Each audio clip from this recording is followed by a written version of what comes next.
Banshee Cup Season 2, everybody! Welcome to play day number 1. So we have the second season of the Banshee Cup. The bounties are back, we changed the system a little bit, and we have our first series, Team Dynouh against Team Ultralisk. So let me give you a quick overview of what we're doing right now. So first of all, in the second season of the Bounty Cup, we allowed everyone as an individual person to sign up. So we have a captain's draft now. We have 8 teams that will play a full round robin as the first phase of the tournament. The captains were determined by all the players that signed up. We had over 100 players that signed up and said like, yep, I want to play, I want to participate here. And then after the captains were determined, the captains started to form those teams. There was an actual draft happening where they drafted players, and now we have 8 teams in total named after their captain that are going up against each other. And after the round robin, we're of course moving into group stage and then into the finals.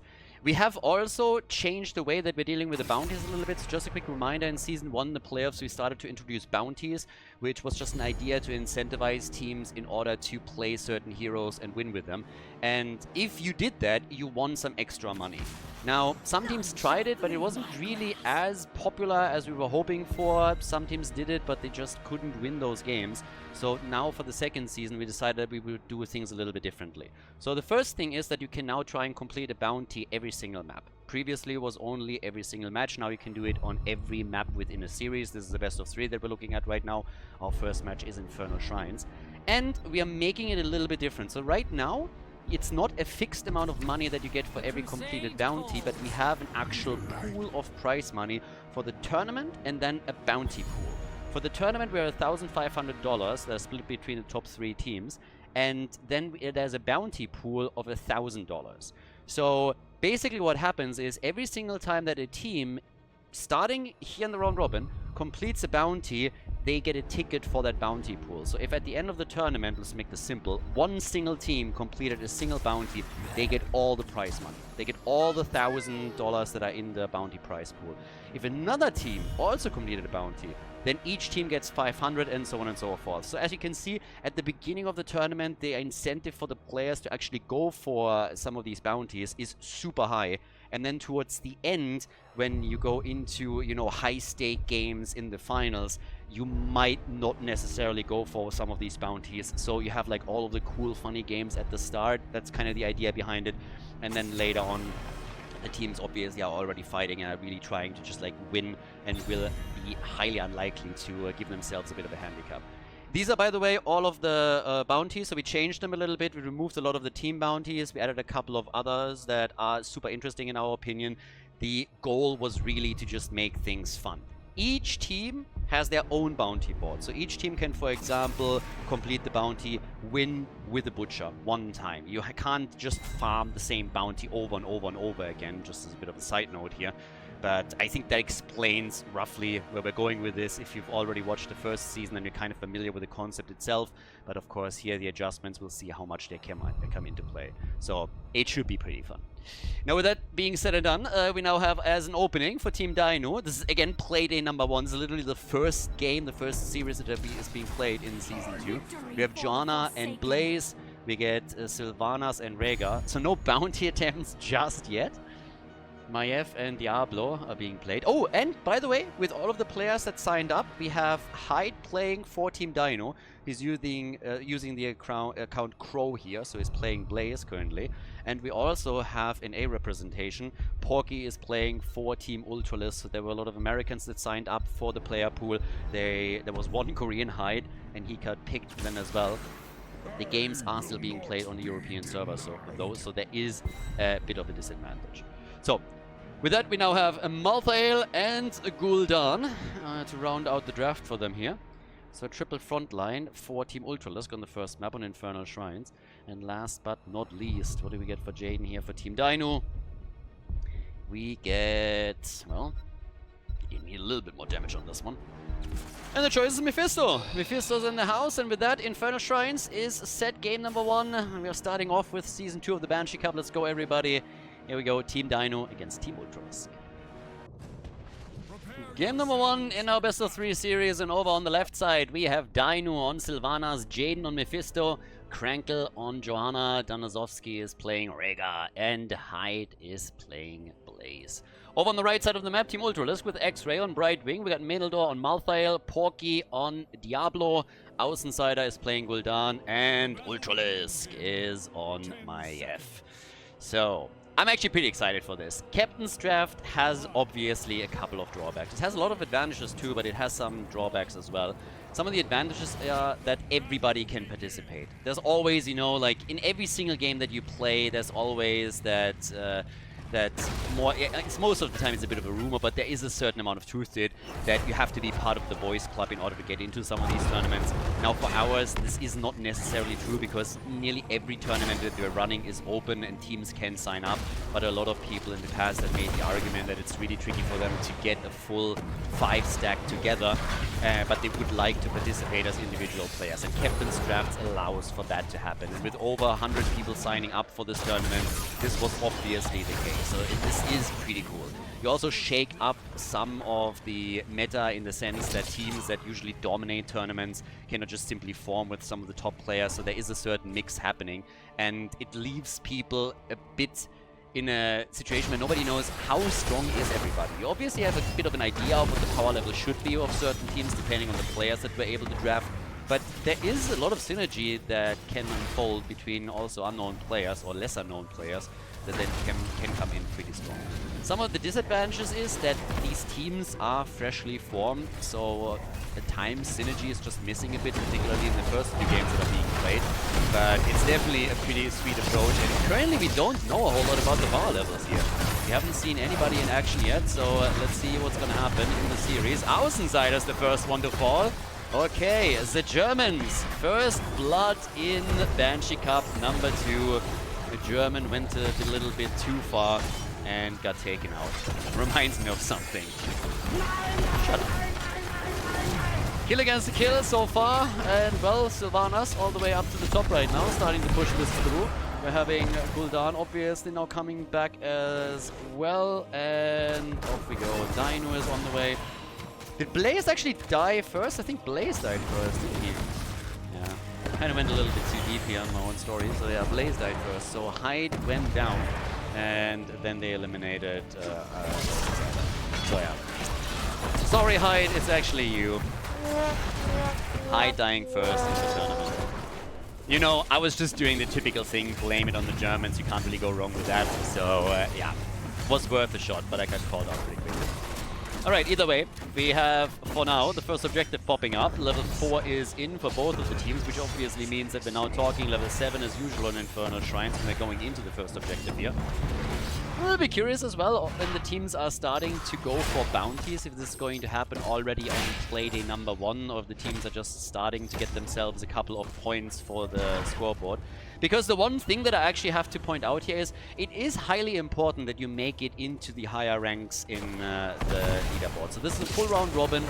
Each team, like the teams are all going to play against each other, and that will then form the ranking going into the next phase of the tournament. And you will have a pretty significant advantage if you end up in the top 4. You will get bonuses for the next phase, for the group stage, being it map choice, being it first pick, and all of these sweet things. So there will be significant advantages for teams that perform well in the round robin. The idea being, we don't want teams to, you know, just throw games later on because they're like, yeah, well, it doesn't really matter if you're ranked 4 or ranked 6. Everybody really needs to try and win as many games as they possibly can. That's at least what we're aiming for.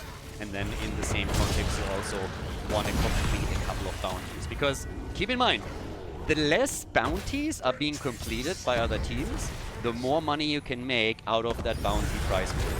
So if you're the only team that goes for bounties and other teams don't pay attention to them, then you are getting a huge chunk of pizza money just for completing 1 or 2 bounties over the course of the tournament. So it should be pretty easy.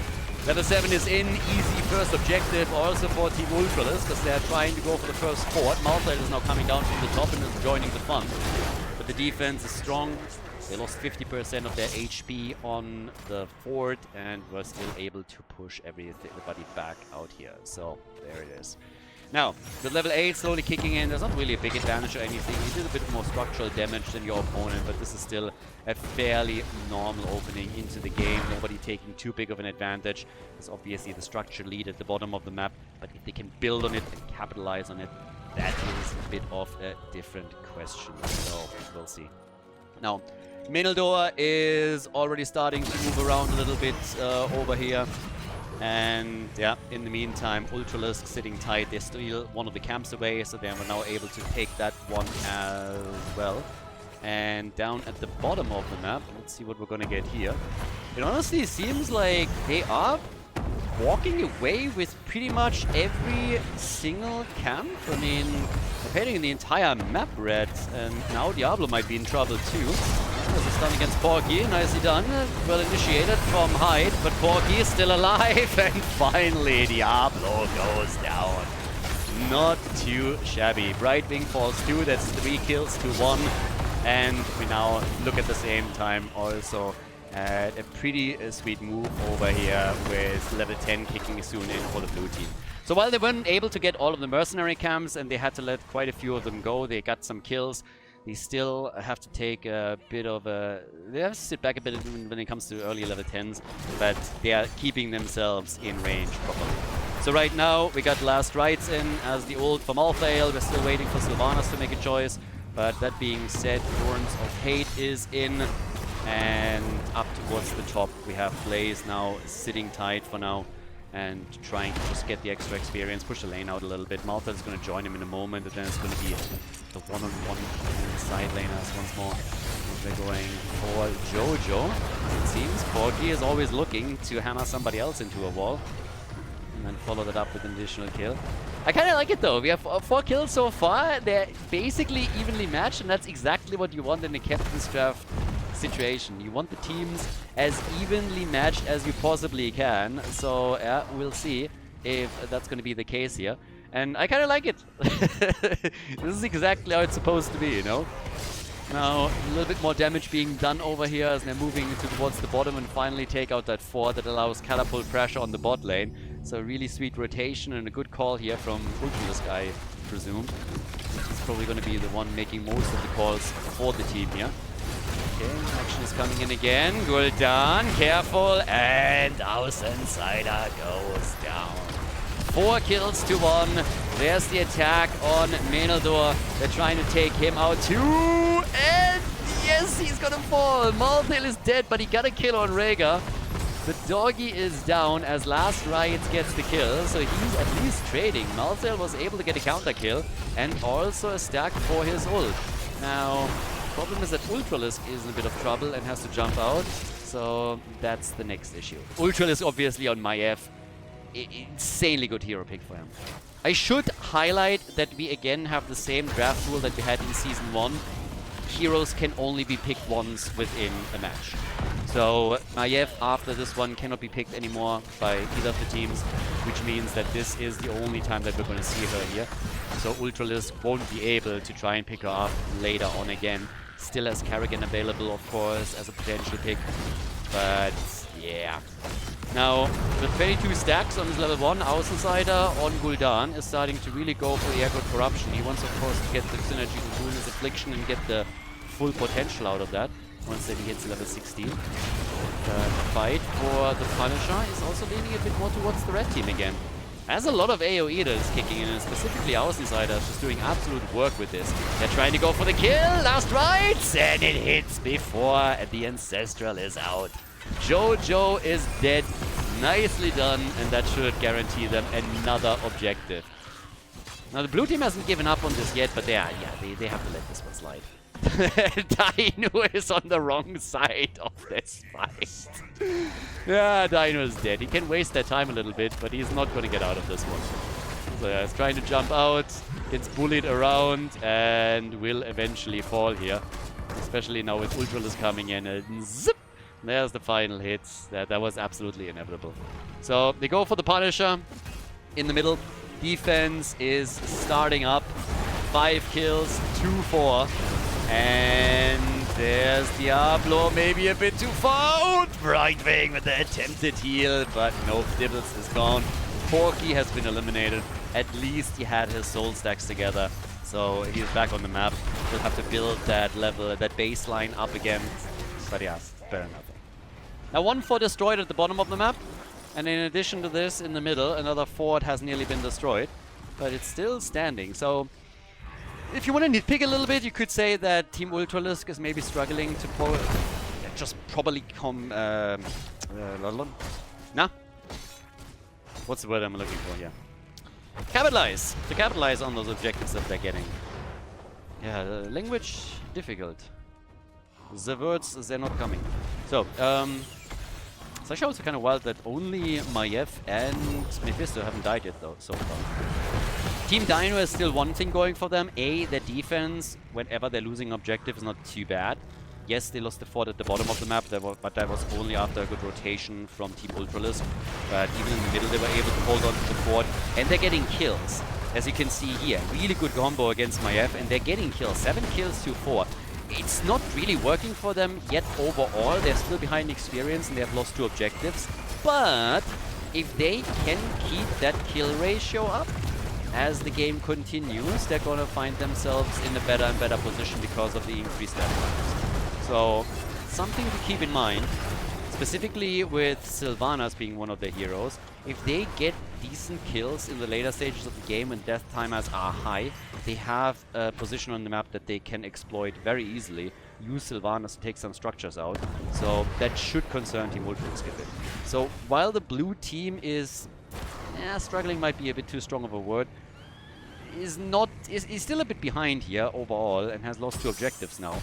They have the potential to very quickly turn this if the stars align later on. So 7 kills to 4. When it comes to the damage output, we got 31,000 now for Gul'dan. We have 24,000 for Sylvanas. Porgy again all the way up at the front. Brightwing coming in very quickly this time for the heal. Might still not save Diablo. There's the Horrify from Gul'dan. Helping them out here too. Diablo, they're jumping in again. Fight. Yeah, jumps out quickly. But the fight isn't over. Here comes the cage. And there's the kill and the double kill. Oh my god. Carnage. 4 heroes down. And it is a 5-man team wipe. Brutal. Absolutely brutal. Check this one out. That one was sick city. That was Ultralisk coming in from the side with the cage, and then it was just an absolute slaughter with another stack 4. Malthael is now sitting at 3. And they absolutely destroyed everything in their path. The entire team got wiped off the map. That allowed them to take the fort in the middle. The fort at the bottom has been destroyed earlier. They're opening up the wall, bot lane, so that they can start pushing for the keep too. And top side, we have a camp pushing in for the next fort. So yes, this is starting to look really tricky for Team Dynouh. They're missing out on the start on the shrine. That's another problem that they're now facing. Very likely they're going to lose this one too. Unless, of course, the blue team can now come in, throw a bit of a big fight and say like, alright, we're still going to take this somehow. We're going to win the team fight. Because, let's be honest, if they don't win that team fight, they're in real trouble. That bottom fort or the bottom keep is already in trouble as is with the catapult moving in. But, yeah, if... Ooh, tactical pause from Dynouh. Woo!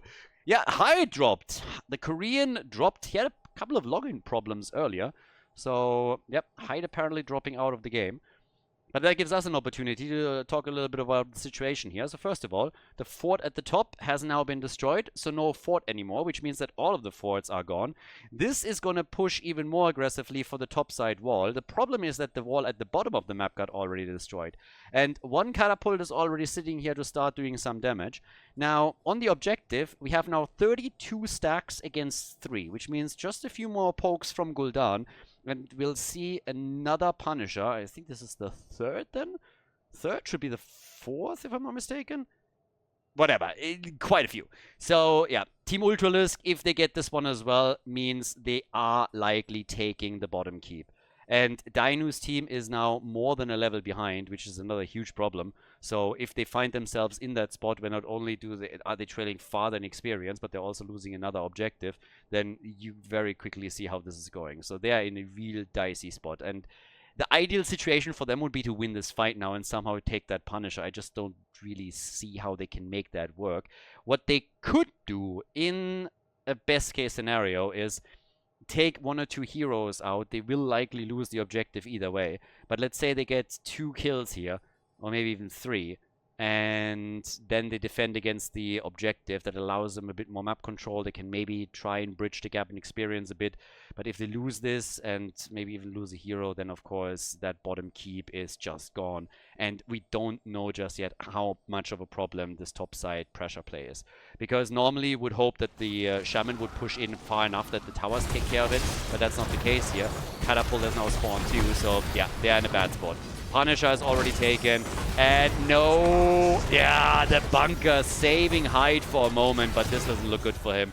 Blaze is dead again. This is the 3rd time that he has fallen, and yeah, obviously this is now more than problematic.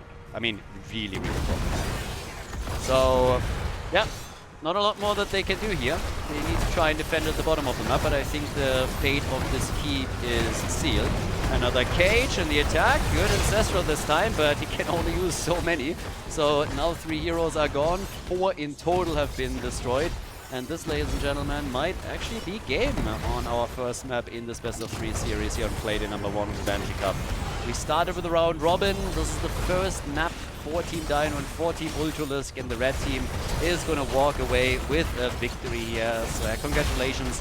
They're taking the W on Infernal Shrines as we are getting ready for map number 2 in this series. GG and well played. Before we head into game number 2, make sure that you subscribe to the channel if you haven't done it yet so you don't miss out on any future content here on Khaldor TV. Towers of Doom, map number 2. Team Ultralisk is in the lead. So, what are we getting for the second map? There was also a few questions that pop up, and one question was how exactly were the captains chosen? So I mentioned earlier that everybody could sign up as an individual player for the player pool, and more than 100 players signed up, and the players actually chose the captain. So there was a big vote and everybody could cast their vote, so we went full democracy on this one. Democracy, yay! And that's how the captains were chosen. Pretty simple. Also, when it comes to subs, we could still see some of the players that are in the player pool but weren't chosen for a team. But let's say a team needs a sub for a game, then they can always go back to the player pool and say like, you know what? We are gonna take this or that guy. Samuro gets banned out. Quick reminder that you can only play a hero once within a series. So once that a hero has been played, he cannot be picked again by either side. So we only see every single hero once. And that means that some of the top picks for the players are gone. And specifically, I'm talking Maiev for Ultralisk. Kerrigan is still a choice. Towers of Doom obviously changes things slightly. But there's also the question now if we're gonna get some bounties on this one. Could still happen. So just to give you guys an idea, here's the bounties again so that you can have a bit of a look. Abathur, by the way, has just now been chosen. But yep, we could see some fun stuff. And by the way, when you're looking at the bounties, there's obviously a few things that are stronger than others. The idea here is not that everything is on the same level. For a lot of teams, it's going to be much easier to complete an Illidan Hunt bounty than, let's say, a Valiera bounty, because the Valiera on this level is just garbage. She's just trash. But every single team can complete these bounties. The whole idea here is just to make things a bit more fun, right? To incentivize teams to do something that might be a bit of a handicap for them, but in the bigger scheme of things, just makes all of this fun for the audience, for the viewers. We'll see how they're using that. I could, by the way, totally see that on Playday number 1, very few teams are going for bounties. Because Playday number 1 is still when you're trying to figure out, okay, who are the teams that are really doing well, who are the top dogs here, and what's going to happen. Maybe a team that's in the lead is going to try and put a bounty in or two. But also, the teams didn't really have as much time yet to properly practice as a team, and this is obviously going to improve as the tournament continues from week to week. So, yeah, that's going to have a bit of an impact here as well. A lot of factors, obviously, but since we now have a fixed prize pool for the tournament and a separate prize pool for the bounties, if nobody completes a bounty and we are heading towards the end of the tournament, all of a sudden the incentive to go for bounty is insanely big, because if you're the only team that completes a bounty, you get the entire bounty pool. So yeah, that would be a lot of money. But yeah, let's see what we're getting. For now, we have Abathar together with Muradin and Cassia. Abathar, of course, always a favorite here. They should go full Vikings on them right now. Drop the Viking. I mean, we have the Haka already for them, but yeah, drop the Vikings in there and just like push. Sylvanas is, of course, out too. Here comes ETC. We get Deckard Cain. With Sergeant Hammer, you can always try and push against Abathar. But are they gonna use Illidan here? I mean, if you are going Abathar, right? Illidan is all of a sudden looking pretty sexy. So let's see. Might be the Illidan play for them. We're still waiting for High to also make a pick here. Final two. 14 Dynouh. Chen and Toronto. Ah, they misunderstood. No. It's Illidan, not Fat Illidan. Illidan. Not the chubby guy. Unfortunate. So yeah, they picked the wrong one. Außenseiter, final pick for game number 2 in our best of 3 series here on Playday number 1. By the way, if you're interested in standings and such stuff, you can always join the Discord. If you're watching this on YouTube right now, first of all, I see you not subscribed to the channel, so yeah, hit that button. But there is a link in the description for the Discord channel. If you're interested in additional information, you can just jump in there. Infos are being posted. If you have any question, you can ask it there as well. Just a bit of a side note. Vala is our final pick, and yeah, so we got Sergeant Hammer and Vala. And with that, let's jump into map number 2. Game number 2! So, Team Dynouh, down in the series, has to win 2 in a row now. Over on the left side, we got Dynouh and Cassia, the man himself. Oh, captain, my captain.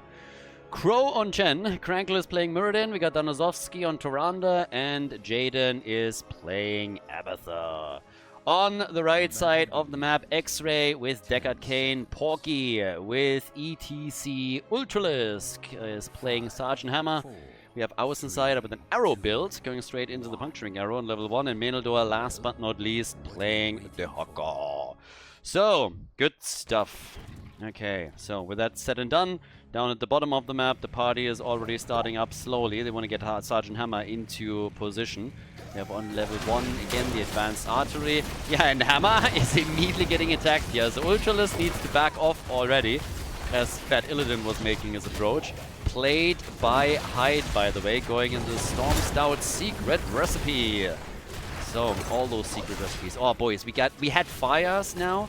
I had friends over from Germany during Fires, which is the big festival that is in Valencia for like roughly a week. And boy, I ate way too much. We were basically at a restaurant every single day when they were here. And it was amazing. It was fantastic. It was so much good food. It was incredible. But then at the same time, you have also churros, buñuelos, and woo, I'm telling you, my scale hates me right now. My scale was like, dude, we were doing so well. You are losing weight for like months. Like, what are you doing right now? 1 week and it's just like all back up. And it's like, yep, but totally worth it. So currently I'm back into my normal rhythm also with working out. But damn, that week was incredible. Either way, with that now, we have the action starting with the first kill. ETC is gone. We got Ultralisk sitting tight over here. Top side, Menildor with the Haka is still doing his thing. And over on the right, the first few camps are now being taken as the 1 minute mark obviously has already passed. And it's interestingly enough, the blue team that is making the big plays and starting to get aggressive here. So they came in and stole the pumpkins and get one of the towers destroyed. So yeah, looking pretty good. Now, with 1 kill to 0, we're now having the move towards the middle from Menildor as he's going to try and make a rotation happen. Level 4 talents are slowly kicking in, but the idea is still the same. They want to set Sergeant Hammer into a good position. They are going up against an Abathar team, so you want to siege up and pressure as long as Abathar does not have his level 10. That's definitely one of the ideas that they currently have with all of this, and this is basically what they're currently playing for. So 1 kill to 0 is all that we got. The blue team taking a lead on that. They also steal the camps away, so that little play over on the right side worked well for them. Now they're taking their own, still with the same play in mind. Vala, by the way, starting to stack nicely. She's sitting at 6 stacks right now. So 6 stacks for her. Is going to try and pad that a little bit as things continue. And Yeah, Danozovsky is still sitting tight here with Tyrande, but yeah, those pumpkins are not gonna make it towards the structures. That's pretty much already guaranteed.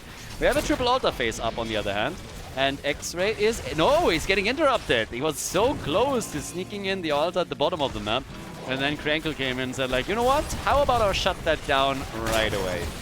He was basically able to pull that off. So yeah, now Ultralisk is getting attacked here too, and it's a kill! Nice! Neatly done. So, with that, Ultralisk is gone, so they were able to get the kill here. And yep, that one was nice. Question is just simply, what else can they do on that? Can they get... Yeah, they can get the altar, I suppose. Well, Danozovsky is currently channeling it through. And at the top, Chen is doing the same thing. Damn! They are getting all the hits! This has NA flashbacks. Are we going to see the 40-0? Never go full NA, boys. I know they have one NA player on their side, but you don't want to go full NA when you're playing on Towers of Doom. You want to at least get one altar. Losing all three at the beginning of the game is kind of insane. So yeah, that's a little bit of a problem. Anyways, with that, we now have on level 7, Frost Shot is in. We're getting Hover Siege mode. We have Echo Paddle. And of course, camps finally also being taken by the red team, because so far they weren't really successful on all of this. Some real problems. Either way, Krankle, they couldn't take him down. Muradin is able to get out, so he escapes. Top side, that's where we have now Chen going up against Khaldor. Down at the bottom of the map, they're escorting pumpkins in, and they're hoping to break through the wall too. They definitely need to put some effort in, because this is getting a little bit crazy. Now, as the attacks keep coming, we now have 40 to 28 points on the core. I mean, still, every single time I see a triple altar phase being taken by a single team, I'm sitting there thinking like, uh-oh, uh-oh. And well, let's see how far this is going. Because, yeah, this could get dangerous. Especially when Abathur gets level 10. That's, of course, the next big one. Now, we have got 14 stacks already for ETC. Could still go stage dive here, obviously. Has also taken his talent on level 7. That would allow them to pressure out the side lanes a bit more. So, stage dive definitely an option. You can also try and make a jump on Abathur, for example. So that's another one. And, well, here comes the next attack. They're starting to move in, and Tyrande goes down. Tyrande eliminated. Easy kill on her. Now they go for Chen, and the Panda is not going to make it either. Team Ultralisk starting the next altar phase up with a bit of a bang as they move in and are starting to take them down. So, nicely done. Next push coming for the bottom bottom bell tower, and they're doing some solid work here. So that's, by the way, Mosh Pit. So he went Mosh Pit after all. They don't want to have any kind of global rotation. They got the Haka already, so they would have gone double global with that. Maybe a bit overkill given the situation that they're in. Chen with the Keck plays. In comes the copy on Cassia, so they could start to move away from that. 2 kills to 2. Well, it's a little bit of hope for Team Ultralisk now, as they've at least taken 4 points off the opponent's core. So that's them off to a fairly decent one on that. And yep, let's see how much more they can do now, because we have at this point another Stormbolt connecting. They're trying to go for Krankle, but the stun combos still come in, as Tyrande is also chipping in on all of this. So she's able to get a shot. Talk about shots fired, by the way. The arrows are also coming together for Vala. She's at 21 now, so really doing well. Might be in a bit of trouble here. Oh, the mosh! Nice! Great mosh pit, and that's a double kill. Vala dies. That's a bit of a setback, but they took down Tyrande, they took down Cassia, and now they're going for Chen and get him as well. So it's 5 kills against 3. After a bit of a rough start, Team Ultralisk with 5 kills to 3, elite in experience, and this is looking better and better for them. So some solid moves from the red team as they are pushing for the bottom bell tower, trying to get the first conversion in game number 2. Keep in mind, they also have the lead overall in this series, so if they are able to win on Towers of Doom, they would take the overall victory. And yeah, Maybe they're able to pull it off. Time will tell. But for now, they have a 5 versus 3 bell tower situation, so that could allow them and will allow them to get the shots here.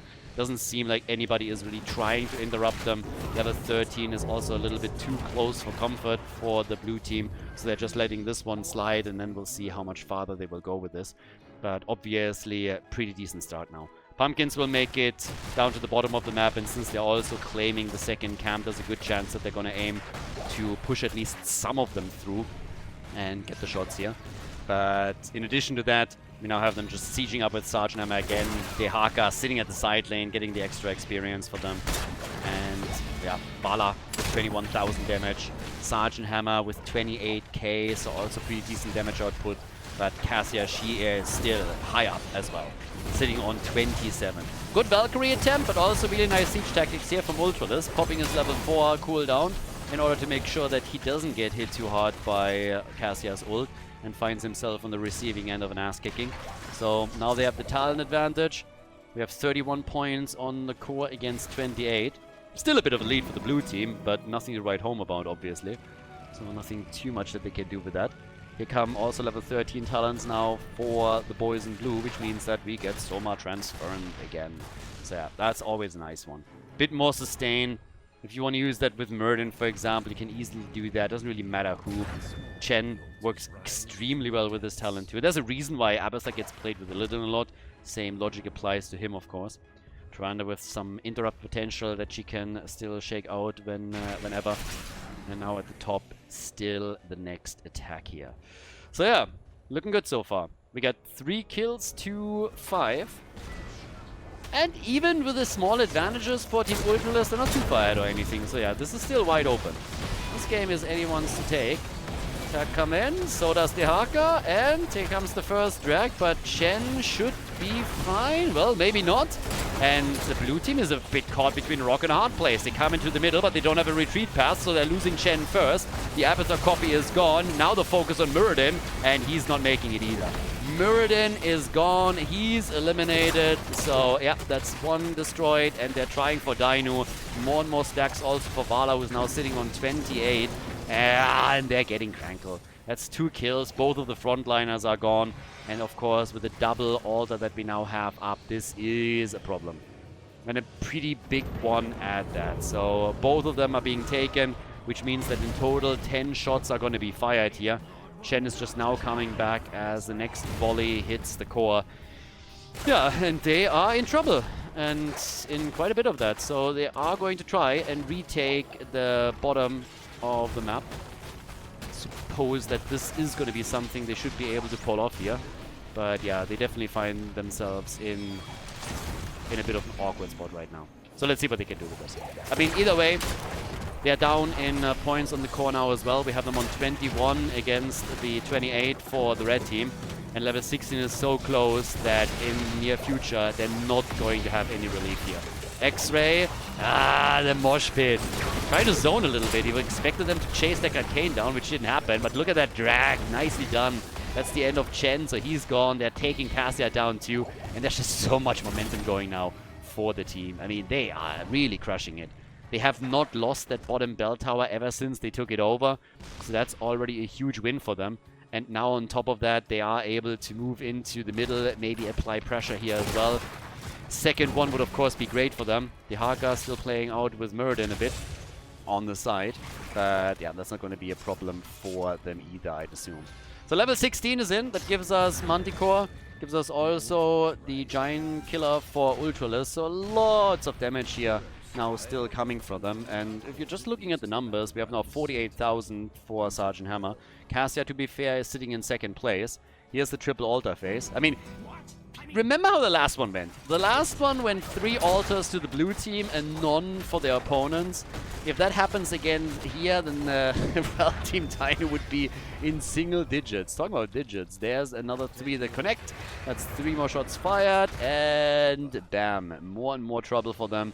Ultralisk is channeling here in the middle, at the top at least. Tyranda's doing the same thing, but let's say they're just getting this one, then they would already be super well positioned for another victory, since they would drop their opponents down into the single digits on the core. And there is another set of pumpkins also moving in. So more pumpkins are coming. Menodor is getting the channel through. Finally level 16 for the blue team. Comes a bit late, but they finally at least got it. It is a comeback map. This was always about trying to run that strong late game. Vala now at 32 stacks though, so her damage output is going to increase as all of this plays out. And they're not letting up at the bottom. They're just not. They're just keeping the pressure on, doing their thing, making their plays, and well, yep, there we go. Dynouh needs to hit a good ult. If Dynouh is able to hit a good ult, I mean, maybe even that is not going to be enough, but they need some kills here. They need to retake that bell tower. That's going to be the first step for them, and it's tough enough as is, because Team Ultralisk is just not giving them any breathing room, are they now? They're always pushing back, they're always making their moves. We're having them also getting Vala ready for the late game. Randa has had quite a lot of stacks as well. She is third highest damage in on that team. Abatha's at 38,000, Cassia at 48k, and then we have Tyrande chipping in with quite some solid numbers too. But yeah, they just can't break through this. And it's more than a level advantage. Level 20 is going to be next, so they gotta do something and they gotta do it soon, or they're gonna be... I mean, they could go down with an 0-2 here. So not really the start that you're looking for if you are going into the first phase of the tournament. I mean, this is Season 2, and there's obviously going to be a lot of games with a full round robin between the 8 teams that we have. But still, not the start that you're looking for. At least a map win, kind of what you're aiming for, but so far we don't see any of this. There's a double altar phase coming up. Keep in mind, one team is now down to single digits. And yeah, if you get one end boss, then it is already done. Ult came out for an interrupt. Didn't hit anything though, because Cassia already moved away. Good tong. Negated. They're trying to go for the barrel to isolate some of the targets here. That didn't work either. Nice. Stay a while and get wrecked. The old man with the ult catching Chen as he was trying to retreat, and then Vala moves in, gets the kill. That's a 5 versus 4. The channel is ongoing. That's 5 more shots fired. The core down to 3, which means another altar or the boss would end the game. And well, game already ended. A bit more for them. So yes, nicely done. That is GG and a 2-0 victory for Team Ultralisk.